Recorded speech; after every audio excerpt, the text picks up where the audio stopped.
from a distance. It's a fantastic movement. Volunteers that just give up their time. Could be a Saturday morning, could be a Sunday morning, just to make the place brighter and cleaner and greener and nicer. There's always a bit of a headache behind it all. You kind of wonder, if you're one of these people that kind of wonders these things, as I would be, who covers all the insurance for that, all those volunteers? What happens if one of them falls or, God forbid, sticks one of those litter sticks into them? Who covers it all?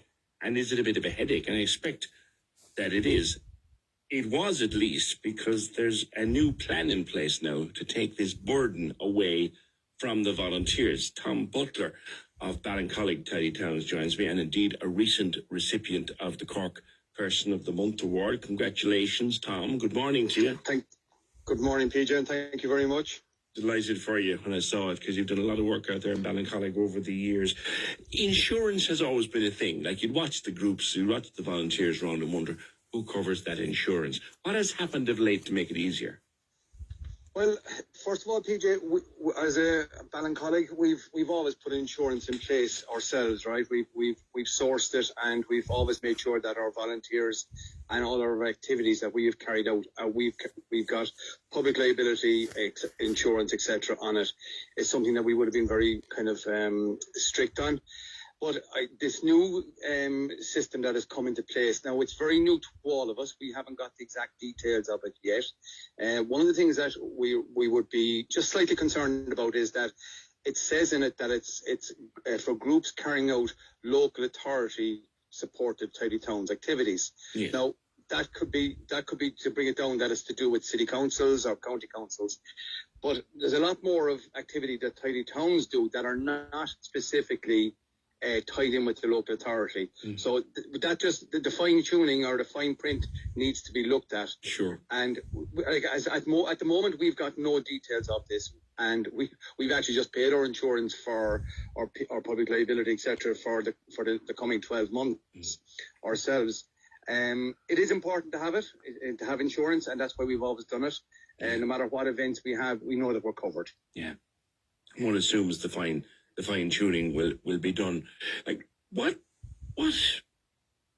motivates someone to get up early on a Saturday morning and grab a roll of plastic bags and put on a high vis and go out and start picking up litter? What motivates people to do that? Well, PJ, I suppose I took over for a couple of months as a babysitter for Tidy Towns in Ballincollig, and that was 25 years ago. And the one thing that I have got from Tidy Towns as an organisation and in Ballincollig is the sheer pride that people have in their communities. And I'm on the way down through work this morning. I'm on the way down to Dinkle. And on the way down along, you can see the different communities that are all doing the same thing. They all have that same pride in our communities. We don't get anything from it except that pride. And I think once you, like, going through Ballincollig late last night, and you're looking at, and I'm looking for litter, and I'm not finding it. That's because and even driving down this today, the areas are clean because people are taking that pride. And the work that Tidy Towns does, like, there's over 1,000 entries roughly in the year, and in groups in the country.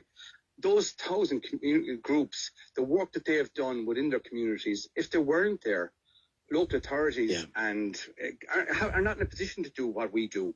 And it really enhances our whole country. Yeah, and it's fantastic when you hear the Tidy Towns results coming out, and the joy when people win a plaque or an overall prize. Like, it's like winning the lottery. It actually is. It's like Ballincollig, when we won the overall last year, it was an amazing experience. I have to say, something that I suppose we as a group didn't realise the effect it had on the community as a whole, but it really has had an effect on the community. And no matter what group it is, once they've increased their marks year on year and they see the reports and know how they can improve for the following year, that's what we've done every year, and we continue to do. And to try and do better and try and make it more appealing, more biodiversity, more sustainability for the community as a whole. And it's gone beyond litter and flowers to a large extent now, Tidy Towns. It has changed, but it's still very important, but it has changed the emphasis. It's a big social outlet. Do you remember in my DJing days, I did a wedding for a couple in a hotel in Kinsale, and I got chatting to them afterwards, and I asked them, how did you meet? They were both volunteers on Tidy Towns. Oh, I can believe They'd it. never set eyes on each other until they went out with two rubbish bags of a Saturday morning. We 2 weeks ago, our 100 volunteer went on to our mailing list, our WhatsApp list. That's 100 volunteers, and I can guarantee you that over the years, I'd say 99% of those people did not know each other before Tidy Towns. Yeah. It's all inclusive, and for us, the most important part of our Sunday is, while the litter pick is very important and the jobs we do on a Sunday, it's going into the plaza in Ballincollig for a cup of tea and a chat afterwards. As we say, we talk rubbish about rubbish, but it is the most important part, because it is more like a family than a group. And everybody's there for everybody else, and I think that's the key nucleus.